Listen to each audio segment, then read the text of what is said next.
মহাসড়কে ভারী যানবাহনের সঙ্গে পাল্লা দিয়ে চলছে সিএনজি, অটোরিকশা, নসিমন ও করিমন। 3 চাকার এসব যানে পরিবহন করা হচ্ছে যাত্রী ও পণ্য। কুষ্টিয়ার 75 কিলোমিটার মহাসড়কে 3 চাকার যান চলাচলে ঝুঁকি তৈরি হয়েছে। সংশ্লিষ্টরা বলছেন, হালকা এসব যানবাহনের কারণে ব্যাহত হচ্ছে ভারী যান চলাচল, প্রায় ঘটছে দুর্ঘটনা। দ্রুত এ বিষয়ে ব্যবস্থা নিতে প্রশাসনের কাছে দাবি পরিবহন চালক ও এলাকাবাসীর। সিএনজি, অটোরিকশা, মাহিন্দ্র এগুলো যে পরিমাণ আমাদের যাত্রীগুলো নষ্ট করতেছে, তারপরেও অনেকটা বিপদের সম্মুখীন। ওরা ডানে বাই বোঝে না, ওরা যখন ডানে চাপ দিয়ে বসে থাকে, আমরা হরেন দিলে ওরা চাপে না। মহাসড়ক দিয়ে সব বড় বড় গাড়ি চলে, সেখানে এই ছোট গাড়ি চলাচলে বিঘ্ন ঘটে, যার ফলে অনেক সময় দুর্ঘটনার কারণ হয়ে দাঁড়ায়। হাইকোর্টে নিষেধাজ্ঞা জানা সত্ত্বেও 3 চাকার যান চালাচ্ছেন চালকরা।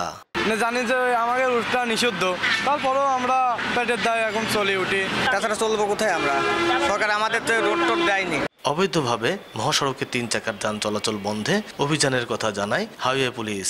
সড়কের সার্বিক শৃঙ্খলা রক্ষার্থে এই চালকদের বিরুদ্ধে নিয়মিত অভিযান পরিচালনা করা হয় এবং তাদের বিরুদ্ধে প্রসিকিউশন দাখিল করা হয়।